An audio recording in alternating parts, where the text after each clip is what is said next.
আমি যদি বলি এটা রাজশাহীর কোনো একটা জায়গা, আপনি কি বিশ্বাস করবেন?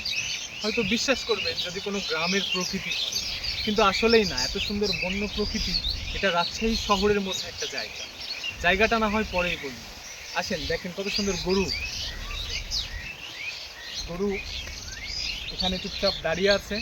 এছাড়াও দেখছেন কি সুন্দর বন্য প্রকৃতি। এখানে প্রচুর পরিমাণ গাছ আছে এবং পাখিরা কিচিরমিচির করছে। কি যে দারুণ একটা দৃশ্য! দেখেন, একটু জুম করো, জুম করলে দেখতে পারবেন কি সুন্দর পানি, গাছ আর পাখির কিচিরমিচির। যেন মুহূর্তেই আপনার মনটা ভালো হয়ে যায় এত সুন্দর একটা পরিবেশে। চলেন জায়গাটা বলেই ফেলি, এটা হচ্ছে আমাদের সবার প্রিয় মুক্ত মঞ্চের পাশেই। এখানে দেখতে পারবেন প্রচুর পানির ঢল, নদীতে পানি বেড়েছে, কি সুন্দর লাগছে। আবার এর পাশে এই যে ছোট্ট একটা পানি জমাট বদ্ধ হয়ে এই সুন্দর একটা কি বলবো পরিবেশ তৈরি হয়েছে। আসলে আপনি মুগ্ধ হয়ে যাবেন।